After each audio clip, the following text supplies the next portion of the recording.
نحمدہ ونصلی علی رسولہ الکریم اما بعد اعوذ باللہ من الشیطان الرجیم بسم اللہ الرحمن الرحیم رب اشرح لی صدری ویسر لی امری واحلل عقدۃ من لسانی یفقہوا قولی۔ السلام علیکم ورحمۃ اللہ وبرکاتہ۔ کیسے ہیں آپ سب؟ انشاءاللہ خیر و عافیت سے ہوں گے۔ اللہ تعالیٰ آپ سب کو اپنے حفظ و امان میں رکھے۔ چھٹا پارہ سورۃ مائدہ۔ الحمدللہ آج ہماری سورۃ مائدہ شروع ہو رہی ہے۔ یہ جو سورت ہے یہ مضامین کے اعتبار سے بہت جامع صورت ہے۔ اس صورت میں اللہ تعالیٰ نے امت مسلمہ سے آخری امت کی حیثیت سے کامل شریعت کے احکام کو قائم کرنے کے لیے عہد و پیمان لیا ہے۔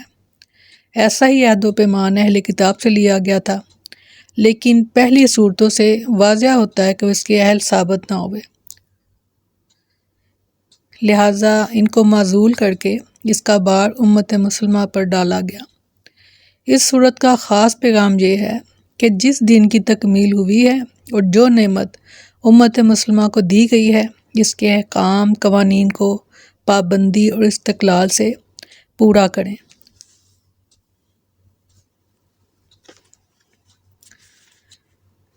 لفظی ترجمہ۔ سورۃ مائدہ آیت نمبر 102۔ لفظی ترجمہ۔ یا ایھا الذین آمنو، اے وہ لوگو جو ایمان لائے ہو، اوفو پورا کرو بالعقود اپنے عہدوں کو، احلت حلال کیے گئے ہیں لکم تمہارے لیے، بہیمۃ چرنے والے، انعامی مویشی، الا مگر ما یتلا جو سنایا جا رہا ہے، علیکم تم پر، غیر نہ ہی محلی حلال جاننے والے، صیدی شکار کو، وانتم اور تم جبکہ حرم احرام میں ہو۔ ان اللہ بے شک اللہ تعالیٰ یحکم حکم دیتا ہے، ما یرید جو وہ چاہتا ہے۔ سبحان اللہ، بے شک۔ یا ایھا الذین آمنو، اے وہ لوگو جو ایمان لائے ہو، لا تحلوا نہ بے حرمتی کرو، شعائر اللہ اللہ کی نشانیوں کی، ولا اور نہ ہی شہر الحرامی اور نہ ہی حرام مہینے کی، ولا الحدیٰ اور نہ ہی قربانی کے جانور کی، والقلائد اور نہ ہی خدا کی نظر کیے ہوئے جانور، ولا آمین اور نہ ہی جانے والوں کی بیتی گھر میں حرام حرمت والے، یبتغون کہ طالب ہوں فضلاً فضل سے، من ربہم اپنے پروردگار کے، ورضوانا اور خوشنودی، وَإِذَا اور جب حلل تم اور جب تم احرام اتار دو، فاصطادوا تو پس تم شکار کرو، ولا اور نہ یجرمنکم ہرگز نہ تمہیں ابھارے تم کو، شنآن دوستی، شنآن دشمنی، قوم کسی قوم کی، ان یہ کہ صدوکم کہ انہوں نے روکا تھا تمہیں، ان المسجد الحرامی مسجد حرام سے، ان یہ کہ تعتدوا کہ تم زیادتی کرو، وتعاونوا اور مدد کرو، علی البر نیکی میں، والتقوی اور پرہیزگاری میں، ولا اور نہ تعاونوا اور نہ تم مدد کرو، علی الاثم گناہ پر، والعدوان اور ظلم کی باتوں پر، واتقوا اللہ اور ڈرو اللہ سے، ان اللہ بے شک اللہ تعالیٰ شدید العقاب سخت ہے سزا دینے میں۔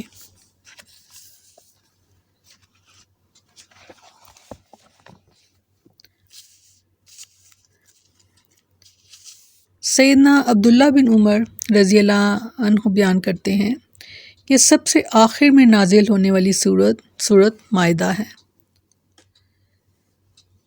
فرمایا، اے لوگو جو ایمان لائے ہو، عہد پورے کرو، تمہارے لیے چرنے والے چوپائے حلال کیے گئے ہیں، سوائے ان کے کہ جو تم پر پڑے جائیں گے، اس حال میں کہ شکار کو حلال جاننے والے نہ ہو جبکہ تم احرام والے ہو۔ بے شک اللہ فیصلہ کرتا ہے جو چاہتا ہے، بے شک اللہ تعالیٰ نے اس آیت کریمہ میں مومنوں کو خطاب کر کے 5 اہم احکام بیان کیے ہیں۔ 5 اہم احکام ہیں۔ پہلا، عقود اور عہود کا، یعنی وعدوں اور عہدوں کا پاس و لحاظ۔ دوسرا، جانوروں کے گوشت کی حلت۔ تیسرا، کچھ جانوروں کی حرمت جن کا بیان آگے آئے گا۔ اور چوتھا، محرم کے لیے یعنی جس نے احرام باندھ رکھا ہے اس کے لیے شکار کی حرمت، اور غیر محرم کے لیے غیر حرم میں شکار کی حلت۔ فرمایا یا ایھا الذین آمنوا اوفوا بالعقود، اللہ تعالیٰ نے اپنے مومن بندوں کو تمام عقود اور عہود کا پورا کرنے کا حکم دیا ہے، کیونکہ ایمان کا یہی تقاضا ہے کہ مومن اللہ کا نافرمان نہ ہو اور وہ اپنی اجتماعی زندگی میں خائن، بدعہد یا دھوکہ دینے والا نہ بنے۔ سورۃ بنی اسرائیل میں فرمایا اور عہد کو پورا کرو، بے شک عہد کا سوال ہوگا۔ سورۃ رعد میں فرمایا پھر کیا وہ شخص جو جانتا ہے کہ بے شک جو کچھ تیرے رب کی جانب سے تیری طرف اتارا گیا وہی حق ہے، اس شخص کی طرح ہے کہ جو اندھا ہے۔ نصیحت تو عقلوں والے ہی قبول کرتے ہیں کہ جو اللہ کا عہد پورا کرتے ہیں اور پختہ عہد کو نہیں توڑتے۔ سورۃ رعد میں ہی فرمایا اور وہ لوگ جو اللہ کے عہد کو اسے پختہ کرنے کے بعد توڑ دیتے ہیں اور اس چیز کو کاٹتے ہیں جس کے متعلق اللہ نے حکم دیا ہے کہ اسے ملایا جائے، اور زمین میں فساد کرتے ہیں، یہی لوگ ہیں جن کے لیے لعنت ہے اور انہی کے لیے اس گھر کی خرابی ہے۔ استغفار۔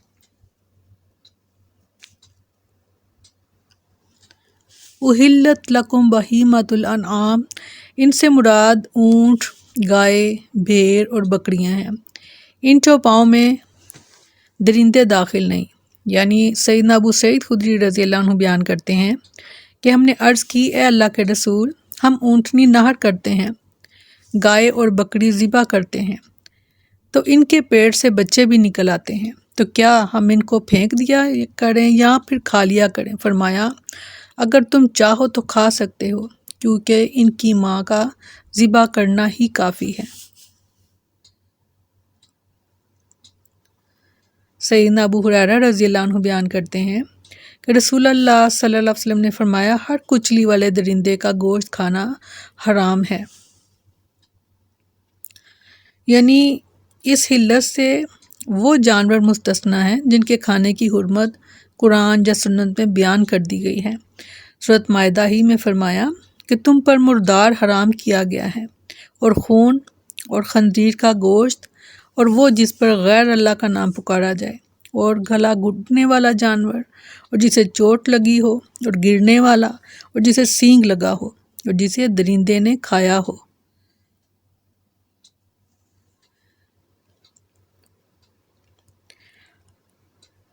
پھر فرمایا غیر محلی صیدی وانتم حرم، یعنی حالت احرام میں شکار کرنا حرام ہے۔ اسی طرح جو شخص حدود حرم میں ہو، خواہ اس نے احرام نہ ہی باندھا ہوا ہو، اس حالت میں بھی شکار ممنوع ہے، اور شکار کرنے والے کی کسی طریقے سے مدد کرنے کی بھی حدیث میں ممانعت ہے، اور اسی طرح حدود حرم مدینہ کے اندر بھی شکار منع ہے۔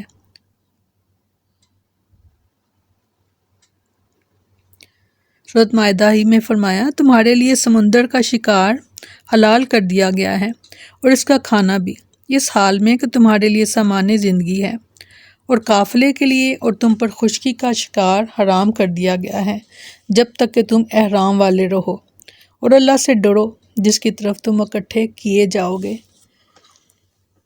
الحمدللہ، بہت خوبصورت اور بہت اہم آیات۔ فرمایا اے لوگو جو ایمان لائے ہو، نہ اللہ کی نشانیوں کی بے حرمتی کرو، اور نہ ہی حرمت والے مہینے کی، اور نہ ہی حرم کی قربانی کی، اور نہ پٹوں والے جانوروں کی، اور نہ حرمت والے گھر کا قصد کرنے والوں کی، جو اپنے رب کا فضل اور خوشنودی تلاش کرتے ہیں، اور جب احرام کھول دو تو شکار کرو، اور کسی قوم کی دشمنی اس لیے کہ انہوں نے تمہیں مسجد حرام سے روکا تھا تمہیں اس بات کا مجرم نہ بنا دے کہ حد سے بڑھ جاؤ، اور نیکی اور تقوی پر ایک دوسرے کی مدد کرو، اور گناہ اور زیادتی پر ایک دوسرے کی مدد نہ کرو، اور اللہ سے ڈرو، بے شک اللہ بہت سزا دینے والا ہے، بہت سخت۔ استغفر یا ایھا الذین آمنوا لا تحلوا شعائر اللہ، شاعر ان چیزوں کو کہتے ہیں جن کا اللہ تعالیٰ سے کسی نہ کسی قسم کا کوئی خاص تعلق ہو، اور اس تعلق کی بنا پر اس کی خاص عزت اور تکریم کی جاتی ہو۔ اللہ تعالیٰ کے تمام شاعر کا ادب و احترام لازمی ہے۔ جو متقی ہوگا وہ ضرور اللہ تعالیٰ کے شاعر کی تعظیم اور توقیر کرے گا۔ ارشاد فرمایا سورۃ حج میں، اور جو لوگ اللہ کے نام کی چیزوں کی تعظیم کرتے ہیں تو یقیناً یہ دلوں کے تقوی سے ہی ہے۔ سبحان اللہ، یعنی وہی تقوی والا ہے جو اللہ کی نشانیوں کی تعظیم کرے۔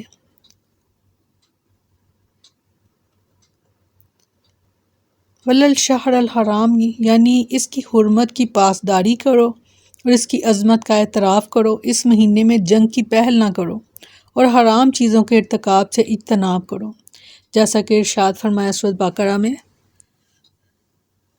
وہ آپ سے حرمت والے مہینے کے متعلق اس میں لڑنے کے بارے میں پوچھتے ہیں، کہہ دیجئے اس میں لڑنا بہت بڑا گناہ ہے۔ سورۃ توبہ میں فرمایا، بے شک مہینوں کی گنتی اللہ کے نزدیک اللہ کی کتاب میں 12 مہینے ہیں۔ جس دن اس نے آسمانوں اور زمین کو پیدا کیا، ان میں سے 4 حرمت والے ہیں، یہی سیدھا دین ہے، سو ان میں اپنی جانوں پر ظلم نہ کرو اور مشرکوں میں سے ہر حال میں لڑو جیسے وہ ہر حال میں تم سے لڑتے ہیں، اور جان لو کہ بے شک اللہ متقی لوگوں کے ساتھ ہے۔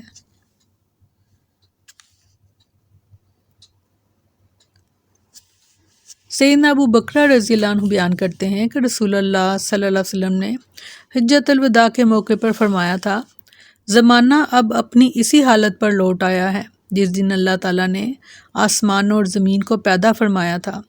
سال کے مہینے 12 ہیں، جن میں سے 4 حرمت والے ہیں، 3 تو مسلسل ہیں، یعنی ذوالقعدہ، ذوالحجہ اور محرم، اور 1 رجب مضر جو جمادی الاخری کے اور شعبان کے درمیان ہے۔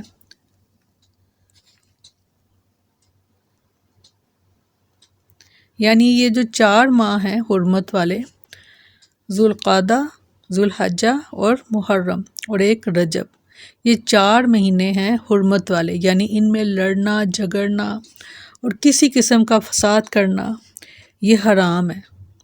وہ تو کسی طرح صورت بھی ایسے کام حلال نہیں ہیں، مگر خاص طور پر ان 4 مہینوں میں تو کفار جو ہوتے تھے، جو مشرک تھے، وہ بھی اپنی جنگ وغیرہ چھوڑ دیا کرتے تھے، اور ان 4 مہینوں میں کوئی بڑے سے بڑا دشمن بھی ان کے سامنے آتا تو وہ اس کو نقصان نہیں پہنچاتے تھے، اس لیے کہ 4 ماہ حرمت والے ہیں۔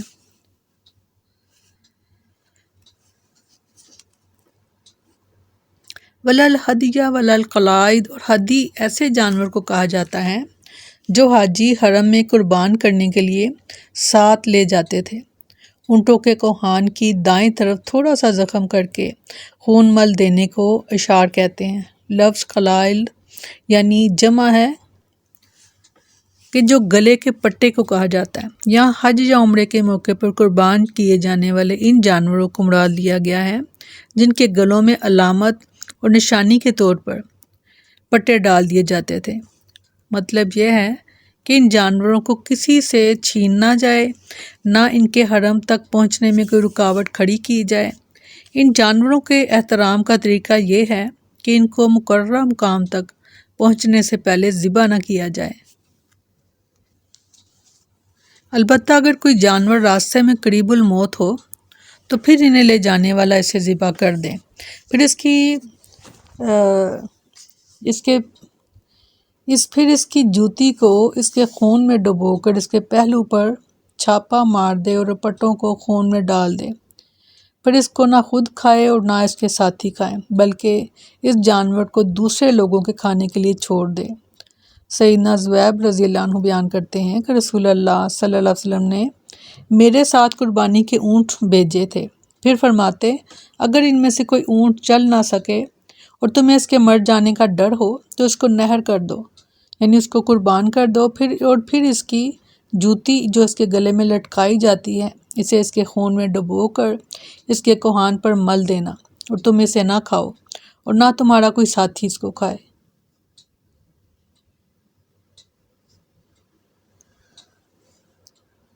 میقات پہنچ کر قربانی کے اونٹ کے داہنے کوہان کو تھوڑا سا زخم لگا دے اور خون کو بہا دے، پھر اس اونٹ کے گلے میں 2 جوتیاں لٹکا دے۔ سیدنا عبداللہ بن عباس رضی اللہ عنہ بیان کرتے ہیں کہ رسول اللہ صلی اللہ علیہ وسلم نے ظہر کی نماز مقام ذوالحلیفہ میں پڑھی اور پھر اپنی اونٹنی طلب فرمائی، پھر اس کے کوہان کے اوپر داہنی طرف اشار کیا، یعنی ایک زخم لگایا اور خون صاف کر دیا، پھر اس کے گلے میں 2 جوتیاں لٹکا دیں۔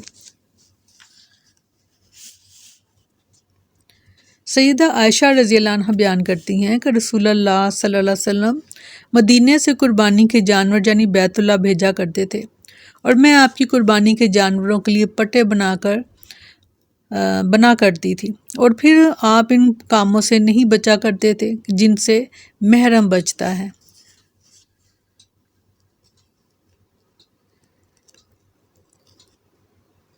وَلَا يَجْرِمَنَّكُمْ شَنْآنُ قَوْمٍ أَن صَدُّوكُمْ عَنِ الْمَسْجِدِ الْحَرَامِ، یعنی گو تمہیں ان مشرکوں نے حدیبیہ کے دن مسجد حرام میں جانے سے روک دیا تھا، لیکن تم ان کے اس روکنے کی وجہ سے ان کے ساتھ زیادتی والا رویہ اختیار مت کرنا۔ دشمن کے ساتھ بھی حلم اور عفو کا جو سبق دیا جا رہا ہے، ارشاد فرمایا سورۃ مائدہ ہی میں، اے لوگو جو ایمان لائے ہو، اللہ کی خاطر خوب قائم رہنے والے، انصاف کے ساتھ گواہی دینے والے بن جاؤ، اور کسی قوم کی دشمنی تمہیں ہرگز اس بات کا مجرم نہ بنا دے کہ تم عدل کرو، یہ تقوی کے زیادہ قریب ہے، اور اللہ سے ڈرو، بے شک اللہ اس سے پوری طرح باخبر ہے جو تم کرتے ہو۔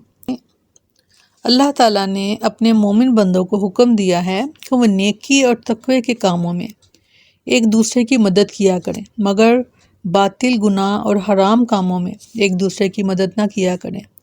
سیدنا نواس بن سمعان رضی اللہ عنہ بیان کرتے ہیں، میں نے رسول اللہ صلی اللہ علیہ وسلم سے نیکی اور گناہ کے متعلق سوال کیا تو آپ نے فرمایا، نیکی اچھا اخلاق ہے اور گناہ وہ ہے جو تیرے سینے میں کھٹکے اور تو اس بات کو ناپسند جانے کہ لوگ اس پر اطلاع پائیں۔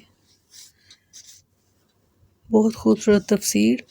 گناہ کسے کہتے ہیں؟ ایسے کام کو جو سینے میں کھٹکے اور انسان چاہے کہ اس کام کے بارے میں لوگوں کو اطلاع نہ ہو تو وہ گناہ ہے، یعنی یقیناً وہ گناہ کا کام ہے۔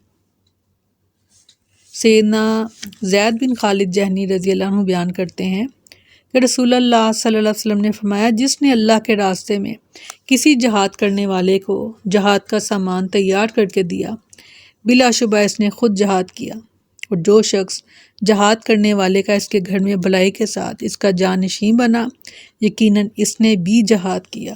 سبحان اللہ۔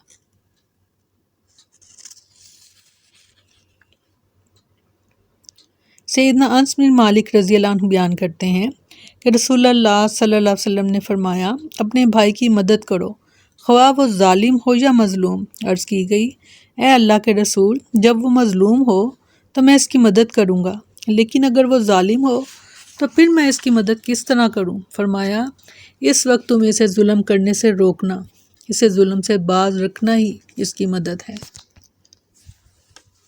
سیدنا ابو ہریرہ رضی اللہ عنہ بیان کرتے ہیں کہ رسول اللہ صلی اللہ علیہ وسلم نے فرمایا، جو شخص ہدایت کی دعوت دے تو اسے ان تمام لوگوں کے اجر و ثواب کے مطابق اجر ملے گا جو اس کے مطابق عمل کریں گے، اور اس سے عمل کرنے والوں کے اجر و ثواب میں بھی کوئی کمی نہیں ہوگی، اور جو شخص گمراہی اور ضلالت کی دعوت دے تو اسے ان تمام لوگوں کے گناہوں کے برابر گناہ ہوگا جو اس کے مطابق عمل کریں گے، اور اس سے عمل کرنے والوں کے گناہوں میں بھی کوئی کمی نہیں ہوگی۔